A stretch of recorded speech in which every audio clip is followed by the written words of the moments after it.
It started like every other ridiculous encounter with HOA Karen. I had just parked in my own driveway getting home from running errands when I noticed her standing at the edge of my property, arms crossed, her usual smug expression plastered across her face. Welcome to Logan's Stories. Before we begin, drop a like on the video and subscribe so we can continue making videos like this one. "That car is in violation of HOA regulations," she snapped before I even had the chance to grab my bags from the back seat. I sighed. "What now, Karen?" She strutted closer, pointing an accusatory finger at the vehicle. "We have very clear rules about what kind of vehicles are permitted to be parked in driveways overnight. That thing? Absolutely unacceptable. It's a commercial vehicle and our bylaws explicitly prohibit those." I frowned, glancing at the car. It was a nondescript black sedan, unassuming in every way, no logos, no signs, nothing about it that screamed commercial. "Karen, that's not a commercial vehicle," I said, already feeling the familiar frustration creeping in. She scoffed, pulling a laminated booklet from her tote bag. Because of course, Karen carried around a printed copy of the HOA rules like a sacred text. "Vehicles used for business purposes are subject to immediate removal. I've already reported it to the board. If it's not moved within the next hour, I'll be calling a tow truck." I fought the urge to laugh. You can't just tow someone's car because you think it's a commercial vehicle.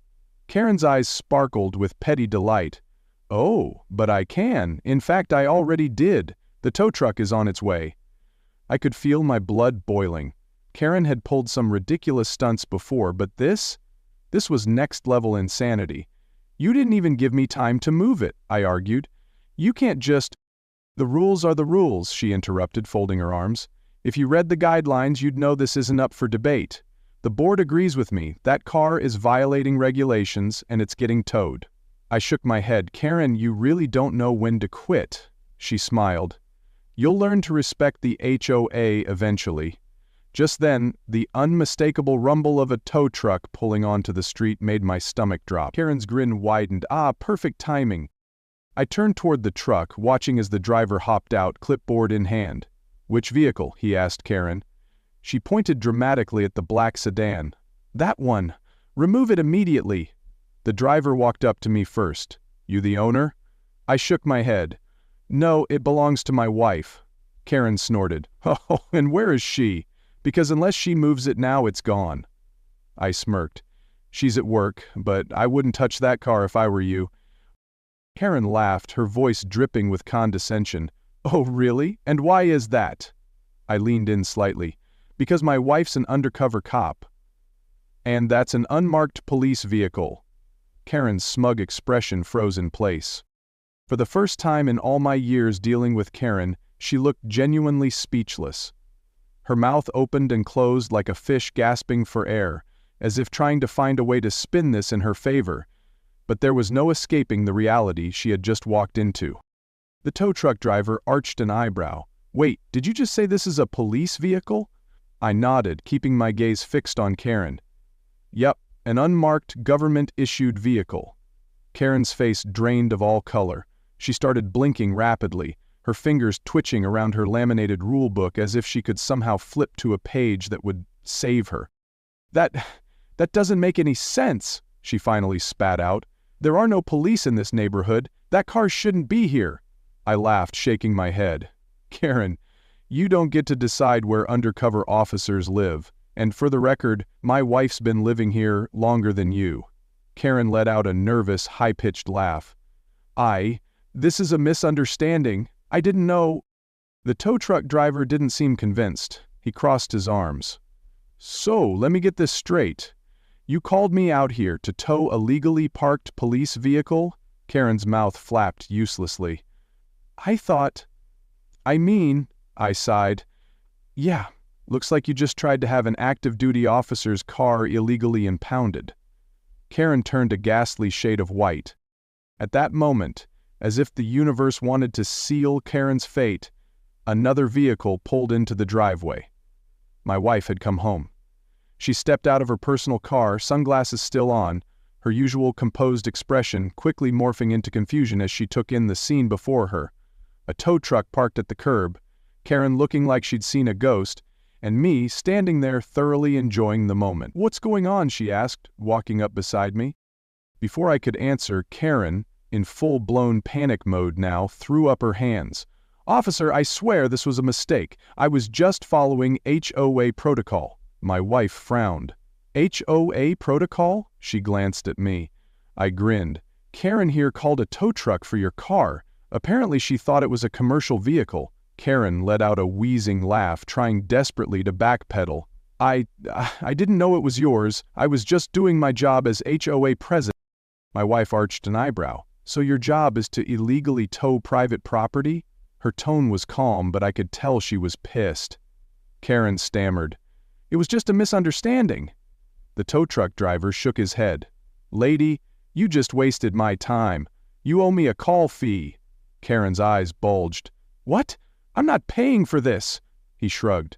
"Not my problem. You requested a tow, now you gotta pay." Karen looked like she was about to faint. I leaned against the car, enjoying every second of this. "So Karen, how's that HOA authority working out for you now?" Karen's face twisted, her lips parting in silent outrage. She looked from the tow truck driver to my wife, then back to me, as if searching for a way out of this disaster. But there wasn't one. I shouldn't have to pay for this," she shrieked, gripping her clipboard like it was some sort of legal shield. "This isn't fair. I was enforcing HOA policy."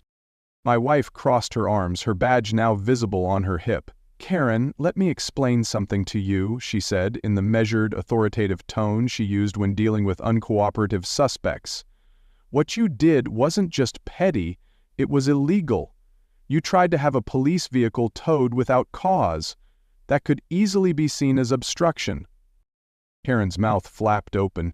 "Obstruction? I didn't—" The tow truck driver let out an exaggerated sigh, flipping through his paperwork. "Look, lady, I don't care what kind of neighborhood drama you got going on. Bottom line is, you owe me a call-out fee. I don't leave without getting paid." Karen's face flushed beet red. "I am not paying for this. I demand the HOA cover this cost." The driver scoffed. "Yeah, good luck with that." A small crowd of neighbors had started to gather, drawn by the commotion. They whispered amongst themselves, their faces ranging from amused to outright delighted.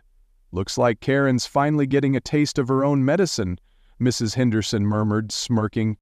"About time," another neighbor added. "She fined me $200 for leaving my garbage can out for an extra 30 minutes last month. Maybe now she'll learn what it's like to be on the other end of it." Karen, realizing she was losing control of the situation, tried one last desperate move. "This is harassment," she screeched, turning toward the crowd. "I have done nothing wrong. I was simply enforcing neighborhood regulations, and now I am being publicly humiliated." The neighbors weren't buying it. In fact, a few of them started laughing. "You mean like how you publicly humiliated the Johnsons by sending violation letters for their overgrown lawn when their son was in the hospital," someone called out. "Or when you tried to evict the Martins for putting up string lights last Christmas?" Karen's face contorted in fury. "That was different. I was protecting our property values." My wife sighed. "Karen, stop. You're embarrassing yourself." Then, things went from bad to worse for her. One of the officers on patrol happened to be driving by when he spotted the commotion. He pulled up, stepping out of his cruiser with a look of mild exasperation. "What's going on here?" he asked, scanning the scene. The tow truck driver gestured at Karen. "This lady called me to tow a police vehicle. Then she refused to pay the call-out fee." Karen immediately went into damage control mode. "Officer, this is just a misunderstanding. I was simply enforcing our community's standards when I—" The officer held up a hand, cutting her off. "Wait, you called a tow truck for an unmarked police vehicle?" Karen's eye twitched. I didn't know it was police-issued. How was I supposed to know? It didn't have any markings." The officer pinched the bridge of his nose. "You didn't think to check before ordering a tow?" Karen let out a frustrated squeak. "The rules clearly state—" The officer turned to my wife. "Ma'am, is this your vehicle?" She nodded. "Yes. And I'd like to formally report an attempted unlawful towing and harassment." Karen visibly paled. "No, no, no, no, please, there's no need for that. We can handle this internally." The officer pulled out his notepad. "Sorry, but I gotta file a report. Interfering with police property is a serious offense." Karen looked like she was going to be sick. As the officer began writing up the incident, the tow truck driver lost patience. "All right, that's it," he grumbled. "I'm done waiting." He turned to Karen. "Either you pay me my fee or I'm filing in small claims. What's it gonna be?" Karen's expression twisted in rage. She looked at the crowd, at the officer, at my wife, then finally at me. I raised an eyebrow. "Well, Karen?" For a moment I thought she might explode on the spot. Then, with a growl of pure humiliation, she dug into her purse and yanked out her credit card, practically throwing it at the tow truck driver. He swiped it. "Thanks for your business." Karen snatched her card back, looking like she was about to burst into flames. By the time the officer finished taking statements, Karen had lost every last shred of dignity she had left. She stormed away from my driveway, avoiding eye contact with anyone, but as she reached the sidewalk, she turned back, her face twisted in venomous hatred. "You'll regret this," she hissed. I grinned. "Oh, Karen, I already don't." The crowd burst into laughter. Karen stomped away toward her house, defeated, and for the first time in years I felt like I had finally won. But Karen wasn't done, not yet. That night I saw her pacing her porch, talking frantically on her phone. I had a gut feeling she wasn't just venting, she was plotting something. My wife noticed too. "We should keep an eye on her," she said, her tone serious. Sure enough, the very next morning, a new HOA letter arrived in my mailbox, a notice of formal violation. I opened it and smirked. Karen was trying to retaliate, but what she didn't know, I had one last surprise for her. The moment I saw Karen's latest desperate attempt at retaliation, I couldn't help but laugh. The letter was a formal violation notice, citing an unauthorized commercial vehicle parked in my driveway. The same vehicle Karen had already been publicly humiliated for trying to tow. She was doubling down. "Wow," I muttered, holding up the letter for my wife to see. "She really doesn't know when to quit." My wife scanned the notice, then let out a dry chuckle. She must really enjoy losing. Karen had tried every trick in the book to get back at me. Within days, I started receiving back-to-back violation notices.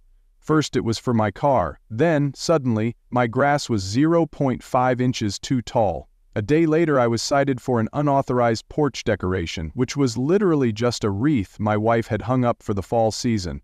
It was comical. "She's throwing everything at the wall, hoping something sticks," my wife said, watching as I added the newest violation letter to the growing pile of nonsense on our kitchen counter. "She's desperate," I agreed, "but she just made a huge mistake." Because what Karen had apparently forgotten was that she had already been warned by the city.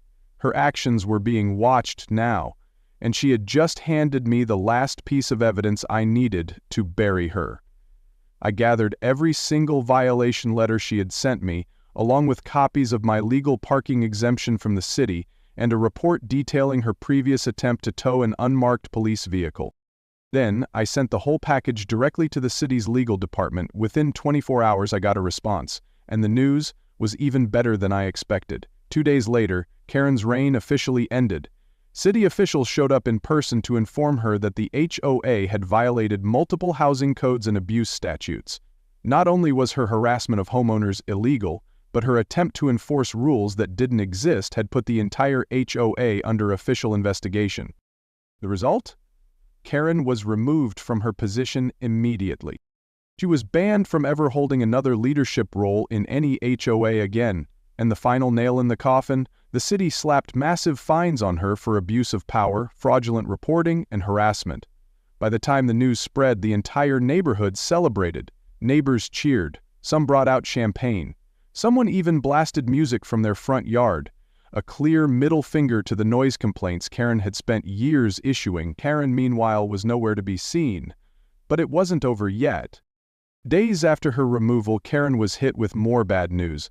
The city wasn't just fining her, they were filing criminal charges. Apparently her fraudulent fines and misuse of HOA funds went deeper than anyone realized.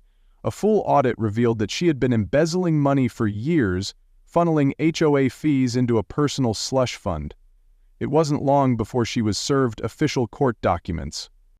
I happened to be outside when the officers arrived at her door. Karen opened it, still dressed in her usual pastel cardigan and pearls, but her face was pale as a ghost. I watched as they handed her the papers. Her hands shook. This can't be happening." The officer's tone was firm. "You're being investigated for fraud, embezzlement, and financial misconduct. You have the right to seek legal counsel." Karen staggered back into her house, slamming the door shut. I couldn't stop grinning. A few weeks later, Karen was officially charged. Court documents detailed how she had skimmed thousands from the HOA over the years. She had been billing fake expenses, pocketing the money, and even falsifying maintenance reports to justify her theft. The court froze her assets, seized her bank accounts, and barred her from owning property in any HOA-run community again. The neighborhood? Absolutely thrilled. At the next community meeting, we voted unanimously to disband the HOA altogether. Karen's once mighty reign was officially erased from existence. The day Karen was sentenced was the final victory. She stood before the judge, her once perfectly curated image shattered. The judge handed down a 3-year prison sentence for fraud and abuse of power, along with a permanent ban from holding any administrative position in any neighborhood association. When they led her out of the courtroom in cuffs, she refused to look at anyone. I watched from the back, arms crossed, feeling a deep, satisfied sense of closure. Karen had ruled this neighborhood with an iron fist for years, but in the end, she lost everything. A month later, the neighborhood was completely transformed. Without Karen's oppressive rules, people actually enjoyed living here again. Front yards were decorated however people pleased, children rode their bikes without fear of excessive noise violations, and no one had to worry about petty fines. One evening, as I sat on my porch with my wife, watching the sunset, I felt something I hadn't in years. Peace. Karen was gone, the HOA was dissolved, and the neighborhood was finally free.